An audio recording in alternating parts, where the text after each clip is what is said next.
5 ways events help startups grow. I am Ben. I've been organizing conferences for over 5 years and I love to take selfies with web celebrities at events. This one come from South by Southwest last March. You can find me on Twitter under Objectivarte. So I'm the co-founder of Startup Sesame, which is today the largest alliance of tech events. Very proud to have Web Today as one of our partners. The idea of Startup Sesame is to help startups grow by attending the right conference at the right time. And we do that 2 times per year with a call for entry. The next one will be in the fall. We'll also educate them with B2B networking. We have a great pool of mentors. And this is just the beginning. The alliance started just literally a year ago. Tomorrow, Friday, is our first anniversary. Oh. Yeah, who? Thank you. I wrote this article back in October about what events should do to help startups, because this is something a lot of events want to be able to do. They want to attract startups, they want to be better at that, so what they could do. And today I want to present the other side of the equation, so that for you guys know how to maximize what the events are doing, and especially for you to grow internationally by attending events. This is exactly the topic for today. We try to understand what it is, what is an event and what is the return on investment for a startup, what is the value of an event. We call that some sort of eventology. Actually, we made it up, it's not really a science, but we're really passionate about this. Yeah, Monica's job title is eventologist. So we just really try to understand what it is. And to make it happen, we ask for feedback. We are constantly asking people what they do, what it is, what the value of an event. We did this nice website called eventologist.tech that you can check. It basically looks like this. You rate an event, based on your experience, and at the end you can win a free ticket. We did that for the fun, but it's because constantly we want to understand better what it is for you to go to an event, what's your feedback, and if you want to know about another event that you're looking for, you can tell us and we'll get you some feedback based on the reviews we are collecting. So you can go there. We have those forms already available. So Sesame Ask or Sesame Give. So if you want to give feedback or if you want to ask for feedback. The entire idea is that we're building a community. So when you go to an event, please don't be shy. Tell us what it is that you like the most, or if you want the event to improve. It's this idea of knowing what is the value of an event is really something that is important for us. Even though there is no science of the value of events, this eventology that I was talking about before, there are people in social science very interested in this particular field, but it's all very new. This quote from Lampel and Meyer defines what we're doing here today, and it's from 2005, so it's only like 10 years that we have those type of research happening in the field. So as you can see, here today we are developing industry standards, announcing new products, constructing social networks, recognizing accomplishments, sharing and interpreting information, and transacting business. This is what field configuring events like this one are made for. One of the key things, if you are here today, is probably because people told you about the event already. Like they told you, this is a great event, you should come.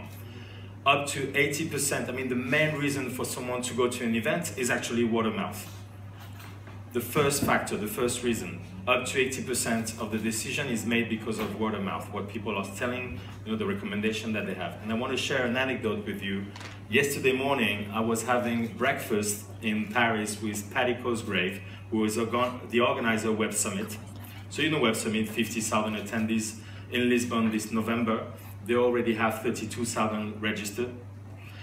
He was telling me about this story that a guy just in 2013 loved the event. He tweeted like, this is the best event in the world, I love it. 2 years after, when an article by TechU was raising some concern about the value of the event, then he's tweeting that this is a scam. The same individual tells you it's the best event in the world, and 2 years after, he tells you it's a scam. So it's very important that you keep in mind that personal recommendations are great if you want to go to a movie, but when you're investing money, time with your startups or your company, you should, double check what people tell you. And especially today, because of this growing number of events and the falling ROI for startups attending them. So it's a key moment in history in a sense. I know it could look like a small problem, but it's actually a growing problem for not only startups, but also the entire innovation ecosystem. So today I want to present you those 5 tips, or those 5 ways that you can sort of navigate the code of the events, and especially if you want to grow internationally. The first one is differentiation. Because of this growing number of events try to adapt and try to find their niche, try to be more relevant with a specific topic, a specific industry, a specific area. Last year, 330,000 people attended one of the 25,000 tech-related meetups or events in Europe. Can you imagine that? Here today, just 1 out of 25,000 just in Europe. So for events, it's a matter of adaptation, it's Darwinism. They need to either find the right niche, adapt, or they will die. And for you as a startup, it's also the same. You need to understand, what is the right event for you. What is very interesting about events is like this quote from Seth Godin. It's, like the internet. Internet helps weird people come together and connect together, and all of that amplify their weirdness. You see what I mean? If you're, a fan of, I don't know, like erotic literature in Japan, you will find a lot of people like you on the internet. Well, events will help you live with your weirdness. It's just a matter of finding the right one for you. So I will ask you this question. What is your event strategy? This is a question that we ask, all the startups that we are working with, Startup Sesame. And I'd like to know, actually, you guys in the room, how did you decide to come here? Did you have a plan? Did you just, decide it because someone told you? So if you think about yourself, as how you build this strategy throughout the year, I'm sure you are looking at these different reasons. So you come to events to biz dev, to sell, to hire, to do some team building, to be pitching, to network, to benchmark with other competitors, to grow internationally. These are some of the reasons for a startup to go to an event. And of course, when you're building your event strategy, and you look at the different type of events, such as the pitch competitions, the trade shows, mega conferences, leadership summits, local events or meetups, you can build this type of strategy. So this is very like simplified 3-step approach. First of all, if you're looking to build a team, to network, to find partners, of course you will go to local events and you will be attending meetups. If what you're looking for is attract influencers or media, you might want to go into more of those leadership summits and to pitching competitions. It's one of the best ways to get this type of visibility. And when you're ready to sell either to clients or VCs, then it's maybe the right time for you to go to mega conferences or trade shows.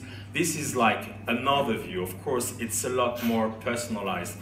Depending on your stage of maturity, depending on where you're based, depending on your industry, all of that can change. But it gives you an idea that it's not just, oh, we'll go there because everybody's going.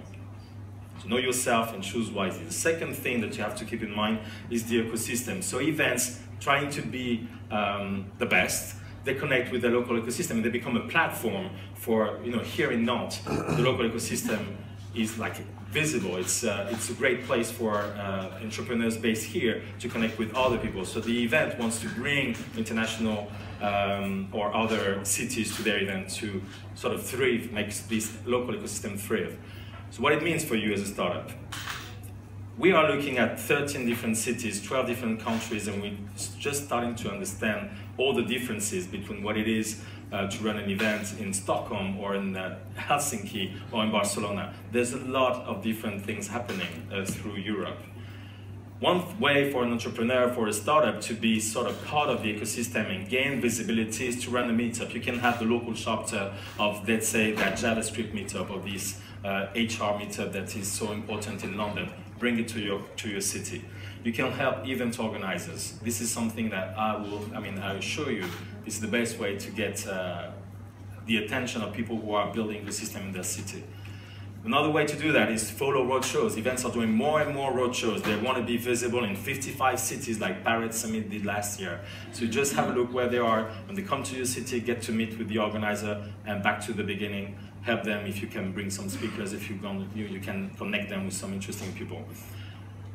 Host dinners and satellite events. This is related to this idea of building ecosystem. So when you're here tonight, I don't know what you're doing, but I'm sure that you could, like bring a group of people together for a nice dinner. That's a great way to be visible as an ecosystem builder.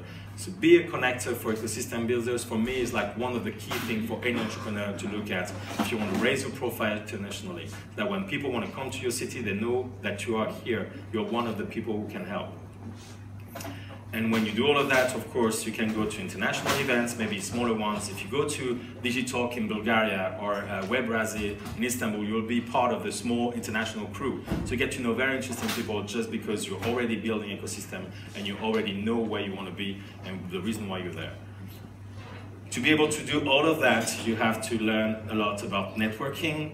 So events try to improve the matchmaking that they offer. The networking function is key. So how you meet people, these type of things. B2B networking is an art. It's really hard. You start from nothing and you want to be like a superstar or a pro of that. So from it's like a long road, but you need to keep going. Different types of networking, so either it's scheduled meetings, if you use networking apps, they're getting better and better. If it's investor meetings, exhibitor networking, dinners and parties again, Telegram, WhatsApp, Slack groups. This is part of the way, the tool that you can use to be visible and raise your profile as a networker. We have a Telegram group. If you want to join, just grab my phone number at the end. Practice networking. I mean, this is like a thing. I know that as French, we're not really educated to be like super networkers, but if you practice, you get better at it and you get better results. Customize your pitch. So when you go network, it's not the same if you want to speak to an investor, if you want to pitch to the media, or if you want to go to a client. You don't do the same pitch. When I run through the trade show, I go to the different booth, I do that in an hour when I go to an event. I ask the exhibitors to just do the 30-second pitch. If you're not able to do a 30-second pitch for someone like me, look, I'm leaving, I'm not interested. It's like you're killing your opportunity. Learn English. I'm sorry, I still hear a lot of people in 2016, I'm not English native, but saying, well, the French accent is kind of cute, people like it. Me, myself, my contact, my clients in the US, they love my French accent. This is bullshit. They're lying to you, just to be kind. Coming back to giving out the phone numbers. This guy here is Robert Scoble. He's like one of the biggest tech, blogger in the world. He has like 1 million fans on Facebook. You can find his phone number on his Facebook profile. What about you guys? I mean, I'm sure if I want to contact anyone here in the room, I'll have a hard time. I will need to go and get your business card. I won't find the phone number on a LinkedIn page or stuff like that. So this is just an idea that I don't know what you're afraid about, but just give your phone number. Come on. Follow-up networking is all about what you do afterwards. So after you meet people, you follow up a day, 2 days maximum after. I know it's hard, but when you see people who are pro follow-uppers, then you say, okay, I need to learn and I need to practice and improve. I received some follow-ups up to a week after the event, but the follow-up is like a page-long email that is just, thought about me, and it's really like compelling for me to, I have to spend time and answer, I will jump into a call. I know some people here in the room who know a lot about social selling and they know the importance of follow-ups. I won't tell you too much about it, but if you're mastering networking, if you're part of the ecosystem, if you know where you go and why you go there, then you can also do serendipitous networking, which is basically the best thing when you go to international events and you're mastering this art. So basically, you run into someone in the morning, have a coffee, and then in the afternoon, that same person will introduce you to this investor that you were looking for. So you need to keep time for this type of thing. International networking is basically when you go abroad, the codes change. When you go to Northern Europe, if you go to Latin America, if you go to Asia, the networking codes change. If you have the network that you built before, if you're part of an ecosystem, you can ask for feedback or advice and be better when you go out there. Rituals. Events put together a lot of pitching competitions. It's just a way for them to bring you in the community, to make you part of an experience that is beyond your individual. So those rituals are super important for you to grow internationally. You need to be part of them. Startup competitions, that's the first way to do it.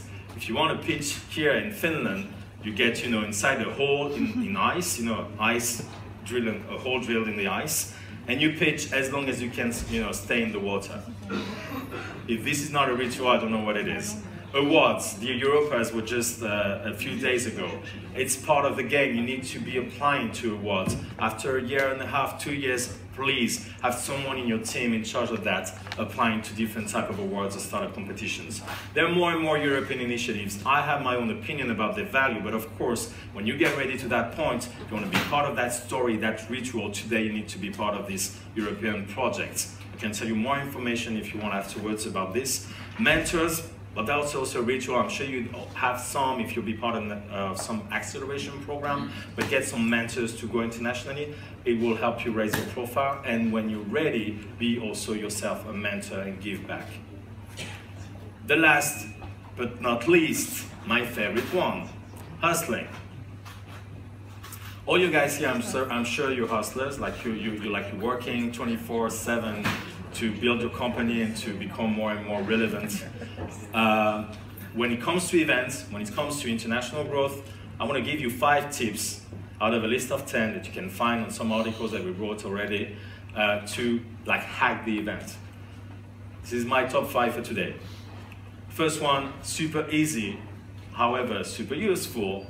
Find the hotel next door, the hotel where people are next to the venue. This is quite usual in a lot of trade shows or big international conferences. You have a hotel that is next to the venue where everybody is. Maybe it's a speaker hotel where all the speakers are staying. There are hotels where the people we want to look at, you want to meet, are staying. Just find it.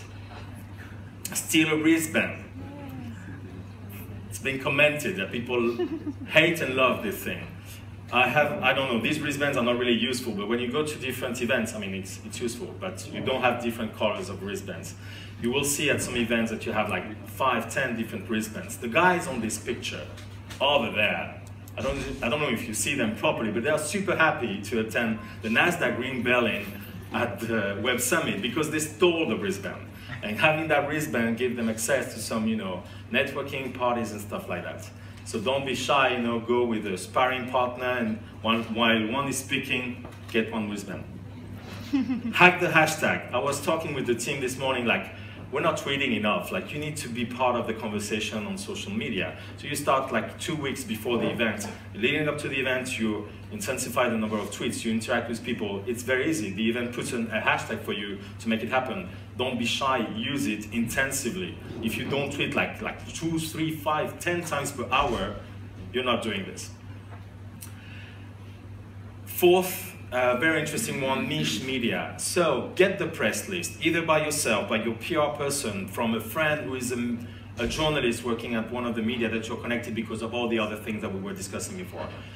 Get that press list, and when you find someone who is strange, why would a media from Bulgaria or Romania would be here and not? There is one actually. Yes. Yes, there is one. So instead of pitching people who already know you and don't want to talk to you, go to that guy from Romania and tell your story.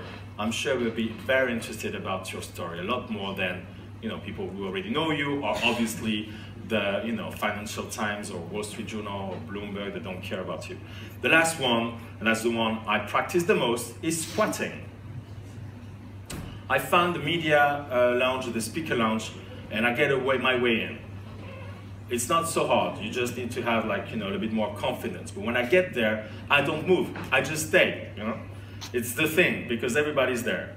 So that's very important hack. It's simple if you want to try it. Try it. Don't be afraid. Nobody will. It won't happen. Anything will happen if you do it. It's just a very interesting way for you to connect with international speakers who are attending that event, and for you to collect the right business cards and grow your visibility in your network internationally. So as a conclusion, the main takeaways: find the right event, become an ecosystem builder, network like a Jedi, participate in rituals, and hustle your ass off if you want to grow your business internationally with events. You can also break all the previous rules. If you have feedback, please go to these forums if you want to share your feedback with Web Today, for example, or you just go to Sesame Give. And there you can tell us what do you think about the event and how you rate the event. We have a booth over there. You can find us on social media, and we run our next call for entries this fall. I hope I can help you and talk to you afterwards. Here's my phone number. Thank you very much.